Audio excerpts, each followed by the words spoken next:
disangkain pendukungnya si Wenda itu tuh nyindir si Wenda. Padahal mah kagak guys, dia itu cuma promosin film yang judulnya Suara Hati. Itu lo tahu diserangnya, dihujatnya tuh sampai bawa-bawa masa lalunya ke Dewi Persik.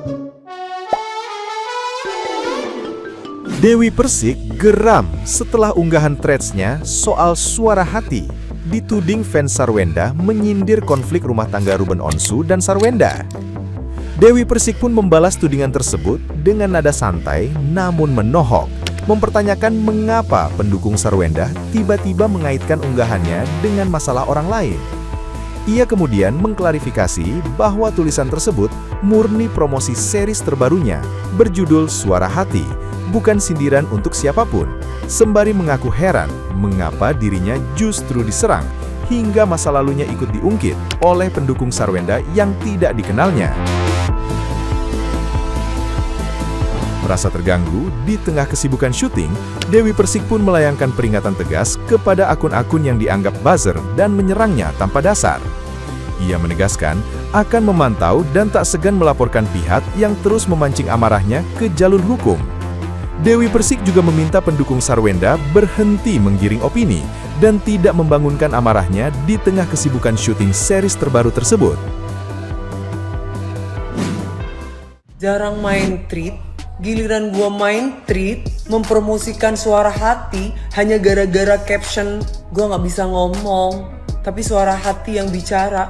Langsung gua diserang sama yang katanya dibilang buzzer nggak mau, dibilang pasti nggak mau, dibilang setan kali ya, tiba-tiba nyerang gue, tiba-tiba ngomongin masa lalu gue, yang katanya gue pernah nikah sama juga. Gue nggak ngerti otaknya di mana. Hah? Yang ngomongin tentang rumah tangga orang itu siapa? Lagi kerja gue, ya?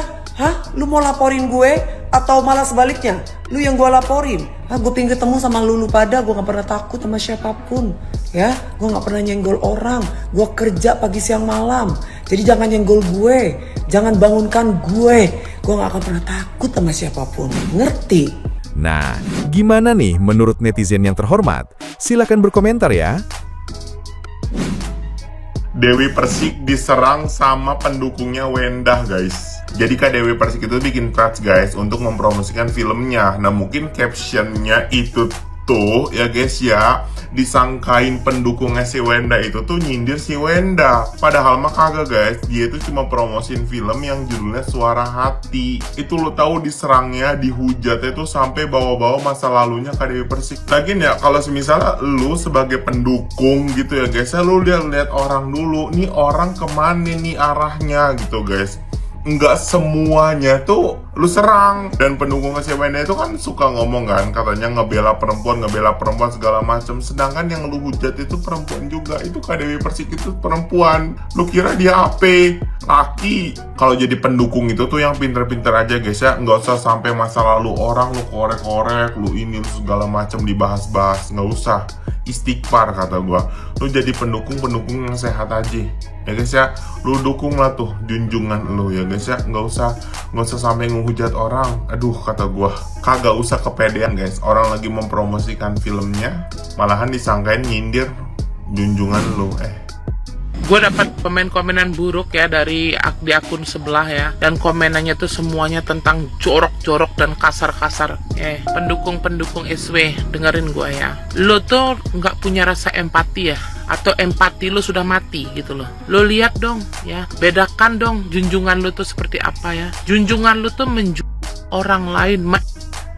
orang lain ya, otak lu pakai ya. Inilah kalau rasa empatinya sudah mati ya. Ini kalau empati yang sudah mati ya begini nih, membela junjungan lu sama-sama stres, tahu loh. Rasa empati lu sudah mati ya, demi mendewakan junjungan yang tidak punya pri kemanusiaan, tahu loh. Di antara fans fanatik antara Ruben dan Sarwenda yang sedar-derdor itu, menurut gue ini yang paling frontal sih. Ini wajar kalau si Ruben sampai emosi terus berusaha buat nyari. Ya gimana enggak? Bahasanya itu loh, ya ampun, udah kayak nggak ada otaknya, beneran. Anak orang sampai sebegitunya. Lo ada masalah hidup apa sih sebenarnya? Masa lo ngomenin masalah rumah tangga ortunya yang lo anaknya gila. Ini dalam hal ini nih ya, gue dukung si Ruben buat nyari orang ini. Tuman. Untuk RO ya, kita sebagai netizen yang budiman, yang selalu memantau artis-artis dan suka menonton vlog-vlog Anda dulu, bongkarlah semua kebusukan mantan istri Anda itu. Dikarenakan apa? Anda sudah difitnah habis-habisan oleh mantan istri Anda yang tidak tahu untung itu ya, yang ada katanya penyakit, maaf, yang 3 huruf itu beredar di media sosial itu. RO, tolong klarifikasi supaya apa namamu tidak terpojokkan. Dan untuk pada penegak-penegak hukum seperti pakar apa itu, kau itu hari membela RO, sekarang kau memojokkan. Jadi kalau buktinya ditunjukkan kau tidak terima, gak usahlah kau jadi pakar, jadi aja lah kau sekalian bapak. Andaikan anakmu dibuat kayak gitu, kau mau dijauhkan daripada kau. Sini kau paham kan? Netizen Indonesia harus tahu ya, digoreng lagi atas kehadiran Dewan Pembela Ruben di sidang mediasi kedua hak asuh anak antara Ruben Onsu dan juga SW. Mereka menggoreng bahwa Dewan Pembela Ruben adalah buzzer bayaran. Bukannya kalian yang buzzer bayaran, yang dibayar 350 perak per postingan positif tentang no. Kalian kan buzzer bayaran. Kalau kita Dewan Pembela Ruben adalah murni dari hati nurani. Kami tergerak karena kalian suka menfitnah, mencaci maki, dan juga menzolimi Ruben Onsu. Jadi jangan kalian goreng-goreng ya. Jangan kalian goreng-goreng semuanya. Pokoknya untuk Dewan Pembela Ruben semuanya, kita satukan langkah, kita tetap bersatu padu, kita kawal proses sidang perebutan hak asuh anak antara Ruben Onsu dan juga SW. Kita fokus di hak asuh anak, fokus di hak asuh anak. Jangan ikut-ikut yang lain, isu-isu yang gak penting. Ada pinjol lah, ada selingkuh lah, ada kasur lah, ada apalah, bodoh amat. Kita hanya fokus di hak asuh anak. Hidup Dewan Pembela Ruben. Ada yang komen kayak gini, iya dia banyak yang ngebela karena sekarang dia udah mualaf. Hello, aku nonis dan aku ngebela dia, emangnya kenapa? Jadi ini tuh bukan tentang agama ya guys ya. Dan please ubah pikiran kolot kalian itu lebih cerdas dikit gitu loh. Kita itu yang waras-waras ini, kita bisa lah ngebedain orang itu seperti apa. Walaupun kita nggak kenal sama nih orang, kayaknya dia misalnya artis gitu ya kan, ya kita tinggal lihat aja orang-orang di sekitarnya dia itu seperti apa. Karena makhluk hidup itu cenderung akan berkumpul dengan sesuatu yang sefrekuensi sama dia, sesuatu yang menurut mereka itu cocok. Lah kalau nggak cocok ngapain?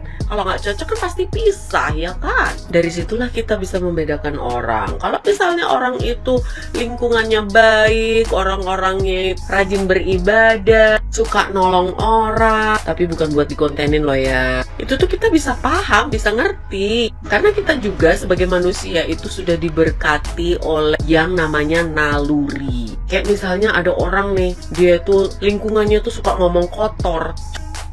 Ya pasti alam bawah sadarnya dia itu juga akan ngerekam semua itu, dan otomatis itu juga akan menjadi kebiasaannya dia. Makanya sampai ada yang keceplosan seperti itu. Dan menurut aku kalau pas lagi emosi sih wajar-wajar aja ya keluar kata-kata kasar. Tapi kalau pas nggak ngapa-ngapain terus tiba-tiba, enggak lah, ngapain kita ngarepin sesuatu, apalagi dari apaan coba? Yang kayak gitu nggak bakalan dilihat sama anakmu. Yakin yang seperti itu nggak mempengaruhi mental anakmu? Bapaknya lo itu yang dikata-katain. Kita aja mati-matian jaga image ke orang-orang gitu ya kan, biar kita itu terlihat baik, biar kita tuh adab kita tuh kelihatan baik.